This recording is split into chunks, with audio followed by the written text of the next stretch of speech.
Alors je fais cette vidéo pour parler de ce qu'a fait l'avocat des commanditaires de l'assassinat de Samuel Paty. Donc ça doit être Sefraoui et le père de la gamine qui avait menti, mais ça peu importe, même si elle n'avait pas menti ou qu'elle mente, c'est pas là le... Voilà, on peut pas. Pour tenter de baisser les peines en appel, parce qu'ils ont fait appel, ce qui fait, c'est pas seulement grave, mais c'est en plus complètement gratuit. Aujourd'hui, quand vous êtes commanditaire d'un assassinat, la question qui se pose, c'est pas si la personne que vous avez assassinée est obèse, anorexique, belle, petite, grande, jeune. Ça ne changera pas votre peine, ok? Voilà. Donc salir Samuel Paty n'est pas, et un avocat doit le savoir, un avocat professionnel doit le savoir, salir, mentir sur Samuel Paty ne sert à rien. Ça ne change rien. Le droit pénal, il va évaluer le crime des personnes qui passent en cour d'assises, en cour d'appel d'assises. Okay, il évalue, la cour d'appel, elle va réévaluer ce qu'ont fait Sefraoui et le père de la gamine, enfin les condamnés, quoi, je sais pas combien il y en a, ceux qui ont commandité l'assassinat de Samuel Paty, et qui ont donc pris plus de 10 ans, peut-être 15 ans ferme, avec des réductions de peine, je sais pas exactement. 13 ans, j'ai entendu parler du chiffre de 13 ans. La question, c'est de savoir s'ils ont commandité ou pas un assassinat. La question, c'est pas de savoir si Samuel Paty était végétarien, pas végétarien, avait telle ou telle pratique pédagogique. Ça ne change rien, ça ne change pas une seconde à la peine encourue, ok? Parce que quand vous commettez un crime, les qualités supposées, les défauts supposés de la victime n'entrent pas en ligne de compte. Sauf des cas complètement extrêmes. Par exemple, imaginons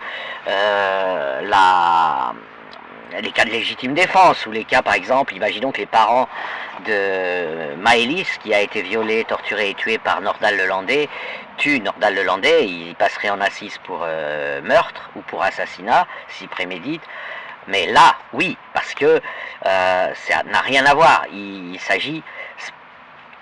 Ça dépend quand il le tue. S'il le tue après, par exemple, s'ils arrivent à s'infiltrer dans la prison pour le tuer, ils vont prendre cher parce qu'il est déjà emprisonné et ils vont appliquer une peine de mort. Mais on est sur des cas extrêmes. Tandis que concernant Samuel Paty, d'abord, inventer des mensonges, des années plus tard, ça se voit que ce sont des mensonges, ok? Là, il y a eu tout un livre qui a été écrit sur les dernières minutes de Samuel Paty, tout est détaillé minute par minute. Donc on a vu toute la défaillance du système, les collègues qui ont peur, qui se désolidarisent parce qu'ils ont peur qu'il y ait un attentat dans leur école, etc. Donc ils lâchent Samuel Paty, ils le jettent au monstre en quelque sorte.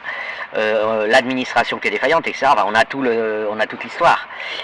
La question, en fait, ce que doit réévaluer la cour d'appel, c'est est-ce que c'était prémédité ou pas, comment c'était organisé. Ce qu'elle doit réévaluer, c'est la qualification, je ne sais pas comment ils sont qualifiés, ce qu'ont fait les commanditaires de l'assassinat, mais en gros, voilà, est-ce qu'ils étaient commanditaires, passifs, actifs, etc. Il n'y a aucun rapport avec le reste. Samuel Paty, il n'a rien fait qui entre en ligne de compte dans cette histoire. Ok, il fait un cours, voilà. Alors l'avocat il dit il discriminait les musulmans d'abord, c'est pas du tout clair. Ensuite, c'est plutôt une forme de délicatesse. Il aurait pu tout simplement dire voilà, je vais vous montrer. Et il aurait quand même été décapité. Ça n'est pas, il n'y a pas de différence. C'est-à-dire qu'il n'a pas participé à son assassinat et il a d'ailleurs ensuite été abandonné. Il se promenait avec un marteau, ça n'a pas marché. Il a quand même été assassiné, mais ça partait d'une très bonne intention.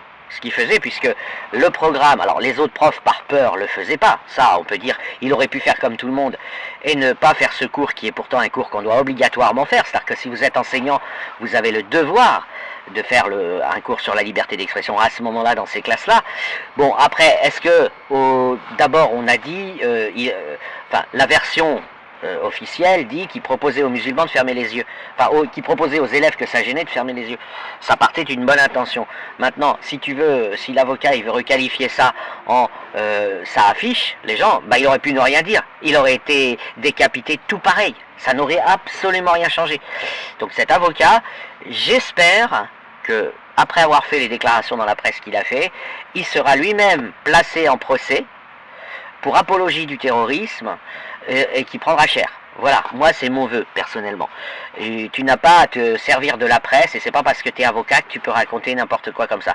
S'il y avait une chance que ça change la décision des juges, mais là c'est pas le cas.